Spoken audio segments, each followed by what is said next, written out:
Mr. Engel, what should we know, what should we understand about the workshop of the green growth?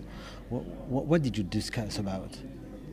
Well, I think it's what's quite interesting about the working group this time on green growth is that it's a lot of different companies than the one who participated in the green working group last year in Seoul. Now, I've had the pleasure of being involved in both of them. An interesting thing is that even we have changed companies, nationalities, industries, the recommendations are exactly the same, meaning the recipe has not changed at all. And if I should dare to come with a projection today, that is that the G20 in Mexico next year on green growth, I think it will be the same. And I think the key message here is we know exactly what it is to create green growth. And companies from different countries, different industries, totally agree. I think that should be good news for a political leader. If you're wondering, is this going to work? Is this not going to work? They are exactly the same. Can you just tell us what are the 4 recommendations you mentioned on the last report? Yeah, I mean, it's first, we've said you got to end subsidies of fossil fuel. Secondly, you have to scale up green investments in terms of technology dramatically. You have to look at the free trade, and there are today a lot of barriers on free trade that needs to be taken down. And finally, you got to put a price on carbon. Putting a price on carbon is going to be absolutely essential in order to make this energy transformation that we really do need. And do you have any price in your head? Well, I think that one of the very important issues that I think at the G20 is that we don't change topics and focus every time, because then we're not going to be accountable. And if I have made a small score sheet on the recommendations that we gave last year in Seoul, which were all fully adapted and actually communicated after Seoul, which countries have over the last 12 months then actually started to do something on their own recommendations. And here I, for instance, can come with a very good example. If you take Australia as an example, they have really gone in now and start to price carbon.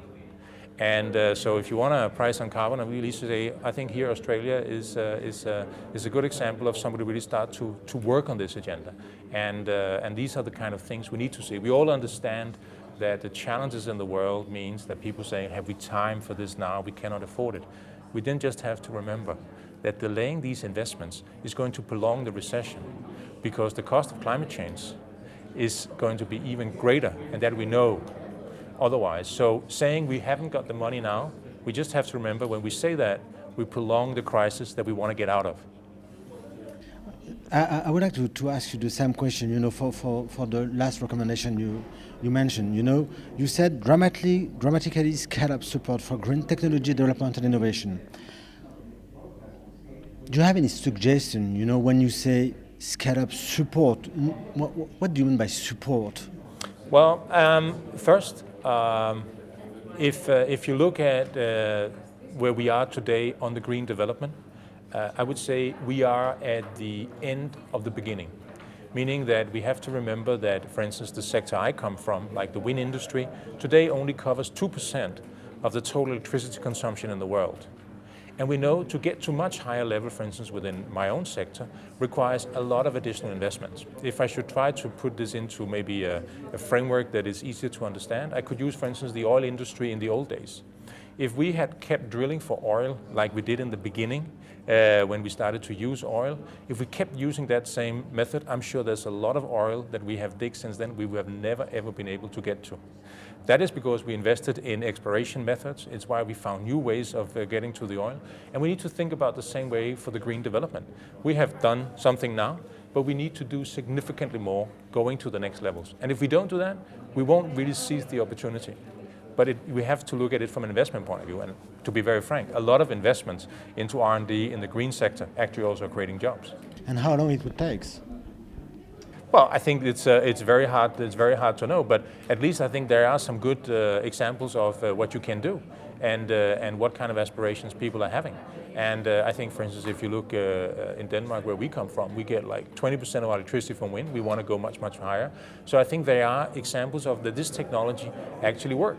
And we are talking a lot about technologies we would like to have. I think our point of view here is that there are a lot of technologies out here today that is actually going to help us, how to save on energy. There's a lot of companies providing solutions how to save on energy. There are companies coming up with new ideas how to produce energy. And the key issue here is to put them to life, put them into force and start using it.